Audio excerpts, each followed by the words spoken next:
What's up, good people, and welcome back to my channel where we bond over our favorite TV shows, trending topics, and everything in between that we care about.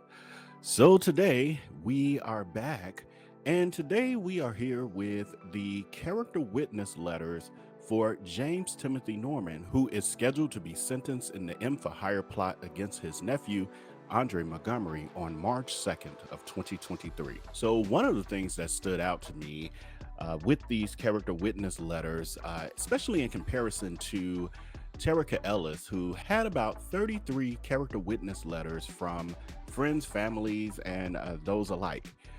Whereas we look at Tim Norman, who is a public figure who has many associates and friends and family members, etc., who seems to only have, based on my findings, 10 character witness letters. And that just sounds like a really low number for someone who is as well known as James Timothy Norman. And honestly, this could be in part to people not wanting any public attention on the fact that they are supporting James Timothy Norman in any way, shape, or form. But nevertheless, out of these 10 letters, there were a few of note, and one in particular was from the former executive producer of the Welcome to Sweetie Pie series, whose name is Melody Calvert. She says in this character letter to the court, "To the attention of Honorable Judge Ross, regarding James Timothy Norman, I am writing this letter in support of James Timothy Norman. I am hopeful that you will consider some of his many positive attributes below. I have known and worked with Mr. Norman for more than 10 years. During this time, I have personally witnessed him to be a peaceful, loving son, father, nephew, and uncle. His sole purpose in life was to support his family, especially his mother, Miss Robbie. He did all he could for his own family and also was a pillar in the St. Louis African American community, giving back to at-risk youth who needed help. I produced more than 100 episodes of Mr. Norman's television show, Welcome to Sweetie Pies, on the Oprah Winfrey Network. His TV show aired in more than 30 countries around the world, and Tim and his mother were beloved by audiences everywhere. Throughout the years taping his everyday life, I saw Tim grow from an eager young man to a mature individual who was calm, giving, and who had a generous heart. He was consistent, hardworking, reliable, and always showed up. I knew I could count on him. I was also touched by his emotion, honesty, and spirituality.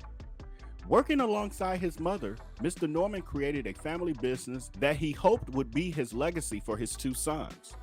As a business owner, he mentored many staff members, giving people with records a second chance at their own life by providing them with a job. As I'm sure you know, as a young man, only 17 years old, Mr. Norman was incarcerated for more than 10 years for an attempted robbery. It seems like a stiff sentence for one so young. Nonetheless, during those years behind bars, he could have grown in many directions, but instead, Mr. Norman put his head down, did not cause trouble, educated himself, and exhibited a clear ability and desire for rehabilitation. Based on this and the man he has become, I believe he is even more capable of rehabilitation now. For this reason, I humbly ask Your Honor that after the appropriate time served, Mr. Norman have the opportunity to be considered for supervised release. Respectfully, Melody Calvert, executive producer. And so this was actually one of the witnesses for Tim in the trial. Melody was the last witness in the trial, and she spoke to Tim's character and how he really cared for Andre and many of the things that she stated here in her character witness letter. She also addressed on the witness stand, and I believe that this is her perspective on James Timothy Norman. She knew him from a professional perspective, and this was what he was giving. On TV, for the most part, he was giving us some of these things as well. But what the truth has showed, and tons of evidence, is that he was something totally different behind the scenes. But nonetheless, here we are. And what I also find interesting is it seems like during her testimony, she was inferring that Tim was completely innocent and incapable of doing any of this.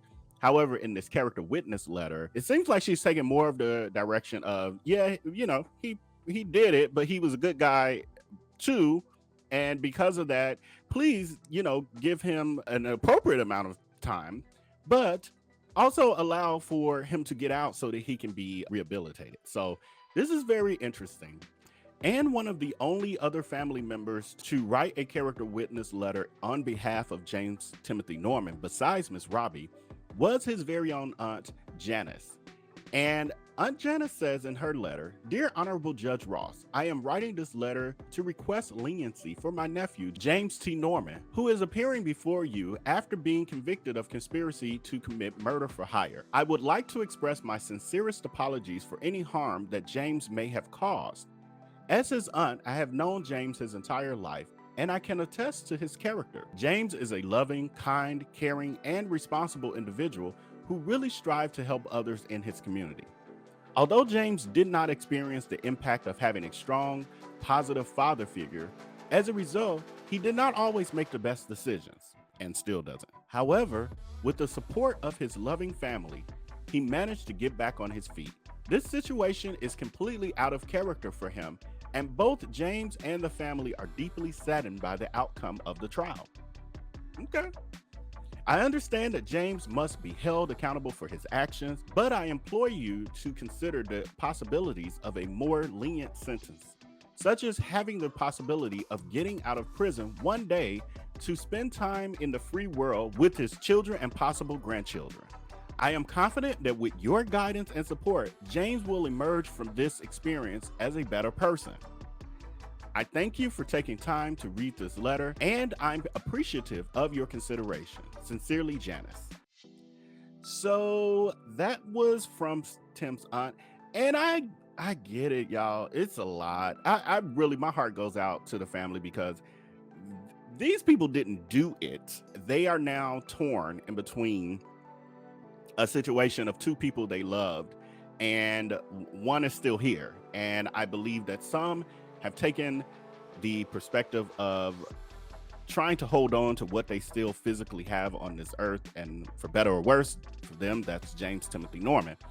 But it's interesting that I don't see a denial of this from Aunt Janice. It seems like an acknowledgement that he has actions that he should be held accountable for. It's just that she is requesting that Judge Ross please make that sentence as light as possible so that Tim can do what Andre will never be able to do, which is spend time with his children and hopefully get to see grandchildren and special times with family, all that good stuff. So yeah, it's a lot, y'all. It's a lot. And so there were other letters from professional colleagues, etc., that we may take a look at in a future video.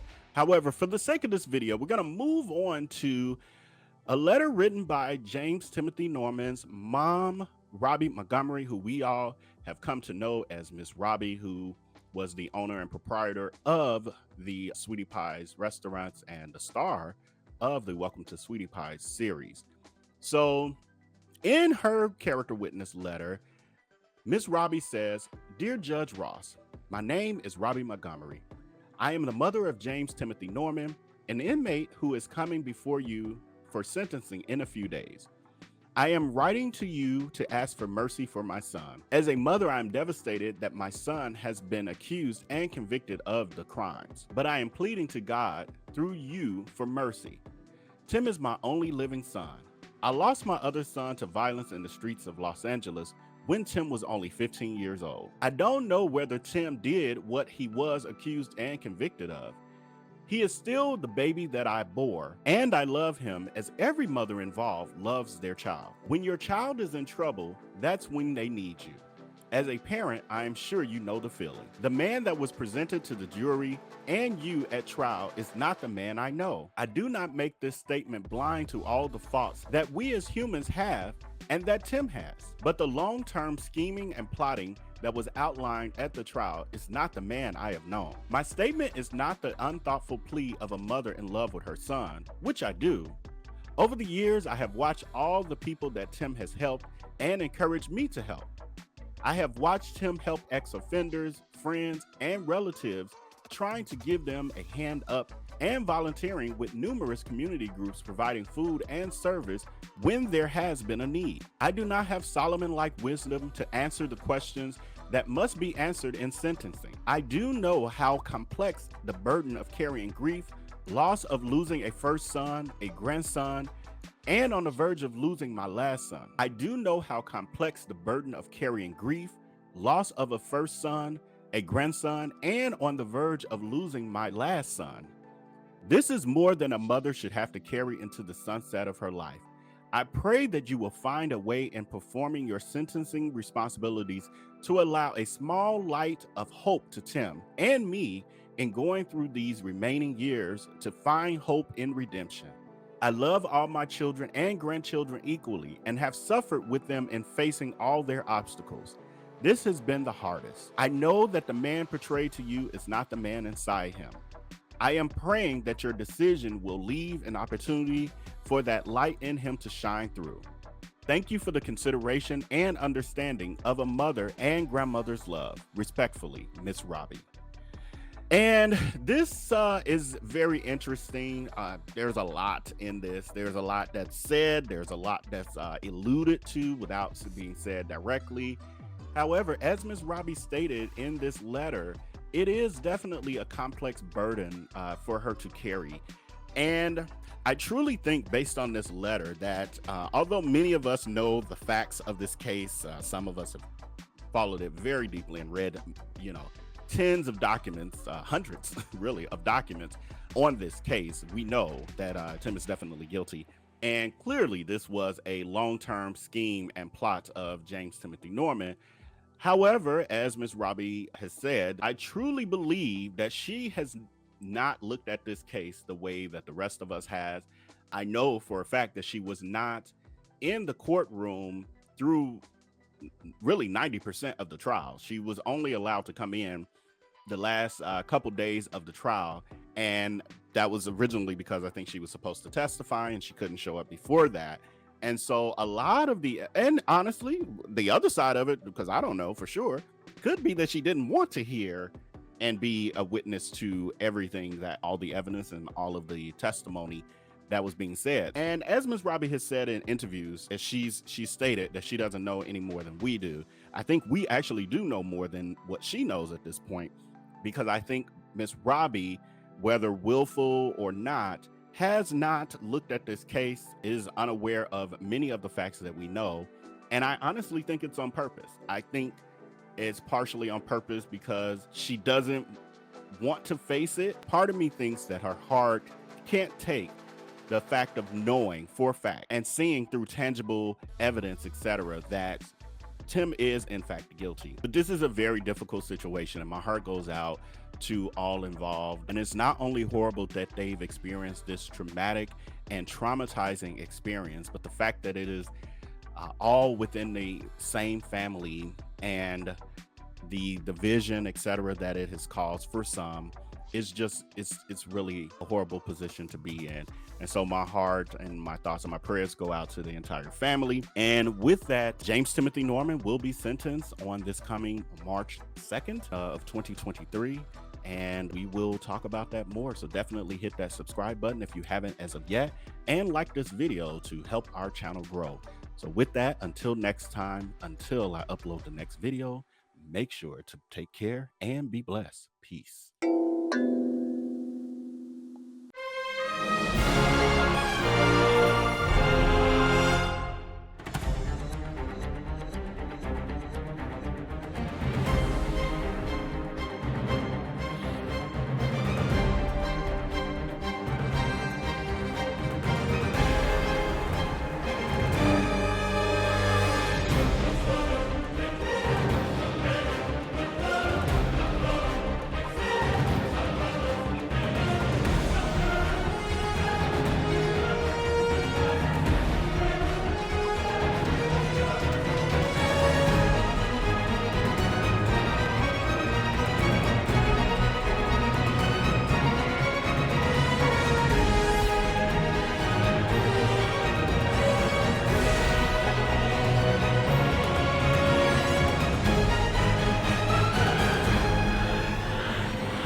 Watch out for the people that ain't close to. Speak a little something you could toast to. I ain't tryna hear about what you won't do.